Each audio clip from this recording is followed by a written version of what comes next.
San Andreas is almost 20 years old, and I think it's the best and most moddable GTA ever made, which is one of the main reasons why the game remains so popular and alive. Of course, I don't want to overlook the fact that it's an all-time classic, and even without mods, people are still replaying it. However, what's truly impressive is the many improvements the talented modding community has made since the game's release. I've spent a huge amount of time modding this game, testing hundreds or perhaps even thousands of mods. It's been over 10 years since I started uploading tests and showcases of various graphics and vehicle add-ons. And that's why today I'd like to show you how to remaster GTA San Andreas to make it look better than ever while still keeping it fully playable. Let's start with the Essentials mod pack. It's one of those mods that at first glance doesn't make the game look completely different, but we need them to ensure the game works perfectly with all the mods we're going to install. Going further, to see the real differences, I won't hold back, and that's why I'm going to install the DirectX 3.0 mod. It's one of the best looking graphic improvements for San Andreas available at the moment, but I must admit, I also love playing with RenderHook, some of which presets look equally great. DirectX is a mod that has been created over several years by Makarus from Siberia. Even the early versions looked incredibly good, and each new one only got better. The latest version is paid and available on Patreon, but sadly, since its release, there have been no updates. 2 years ago, Makarus posted some info that work is still ongoing, and there will be a second beta test of the mod in the future, but since then it has gone quiet. But no matter what, you can't deny that the game looks phenomenal with it.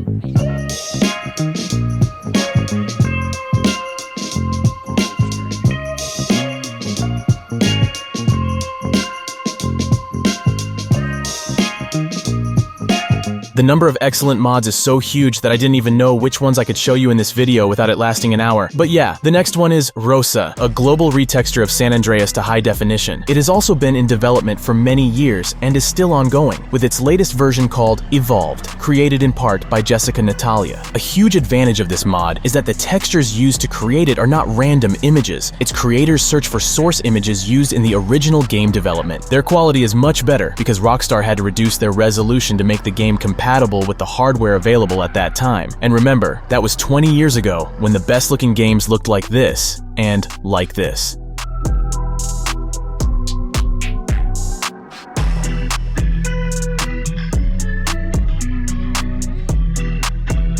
Okay, so we have upgraded lighting and the world textures, but that's not everything. There's still much to improve, so now let's focus on weapons. The current best mod for that is the 90s Atmosphere Weapons Pack Reborn 4.0. It replaces all the weapons in the game with ones that resemble the original, but are of much higher quality, and they also have high-definition icons in the game's original style. The models are not demanding on the game because they are very well optimized and additionally have 2K resolution textures, including MIP maps. In short, this pack has everything best. It is great for the first-person camera mode, and the creators even plan to add new weapons beyond replacing existing ones. But unfortunately, they couldn't place them in Ammunition, so they abandoned the idea. And since we are on the topic of weapons, the next mod we're going to install is the Advanced Aiming mod, which is a simple ASI mod that changes the position and zoom of the original game crosshair to be closer to CJ's shoulder, similar to newer GTAs.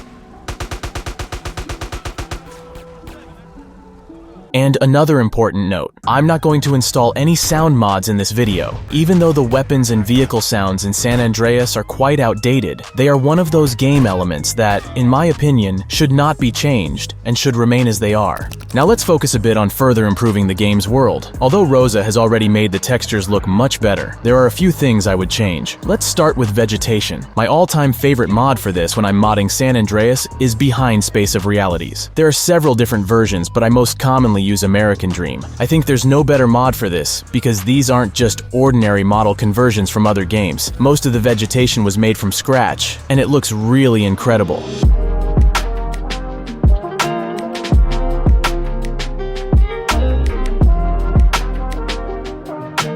There's still a lot of mods enhancing the game map, and now we're going to install one of them. CJ's house converted from the Definitive Edition. It's in fact a much better model than the original one, while still preserving the original style. It's using the textures from ROSA because the Definitive textures are just horrible looking upscales, and just take a look. It is perfect. Near CJ's house is the 10 green bottles bar, and we'll also replace it. This time, it's not a conversion from the Definitive Edition, but a model made from scratch by Hysen.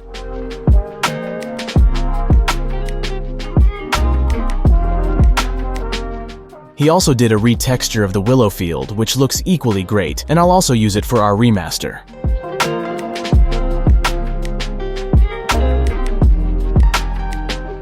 But now, the best mod created by him, Jefferson and Idlewood, Retextured. There's nothing better than starting a new game and immediately being greeted by such a good-looking environment. Comparing this even to the definitive edition, the difference is staggering.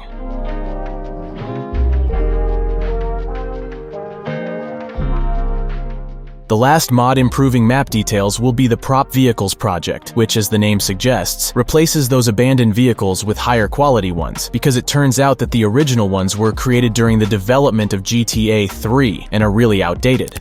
Now, instead of replacing stuff, we're going to add something new to the game. The missing Lampposts Fix adds more than 300 missing streetlights throughout San Andreas. It turns out that Rockstar initially placed these lamps on the map, but later removed them for unknown reasons, possibly due to hardware limitations. Next up, let's install the NextGen Remaster effects. This mod is more than just changing the explosion and smoke effects. It's the only one that adds specific effects to locations on the map and missions in the game. It includes a lot of advanced effects and makes specific changes that were not previously possible, adding additional effects such as realistic rain and underwater effects. Despite all this, the mod is relatively lightweight and works fine on low-end PCs. Everything is well-balanced and optimized. There are as many effects in the game as there are vehicles, which also require improvement. In this case, I also have no intention of replacing them with real models or those converted from other GTA games, so as not to disrupt the game's atmosphere. We'll start by fixing what Rockstar messed up. There are hundreds of bugs on the original vehicles, like mirrored plates, broken shadows, no specular lighting, and more. To fix them, we'll use the Revamped Vehicles project. It follows the visual pattern and atmosphere of the game, but also adds something new. It includes adaptation for improved vehicle features and vehicle functions mods. So, we have the models replaced, but the textures are still in the original, quite bad quality. The ideal solution in this case is the Proper Vehicles Retexture. It replaces all the textures with 2K resolution while preserving the original style, has redone all brand logos based on the originals, fixes exaggerated scale on some doors, and a lot of other things. Even the cutscene vehicles are improved, and it includes the Enhanced Vehicle TXD file, which stores almost all the textures shared between the cars, like tires, engines, metals, headlights, and more. Okay, we've improved a lot of things, but I feel like something is still missing. Move your body, move your body.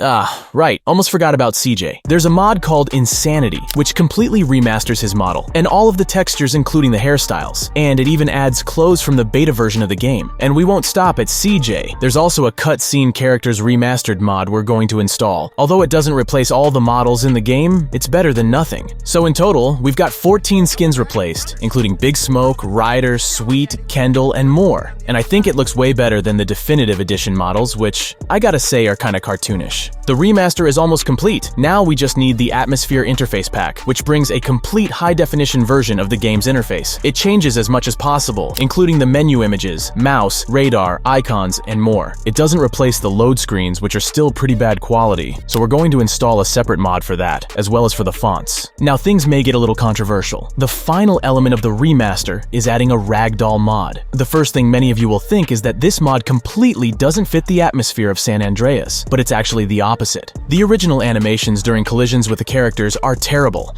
and after installing Ragdoll, I have no intention of going back. And so, we've got almost the whole GTA San Andreas remastered. Of course, as I said at the beginning, we could keep installing dozens if not hundreds of additional mods and fixes, so there's potential for another video to improve the game even further. If you don't want to miss it, hit the subscribe button and the bell to be updated.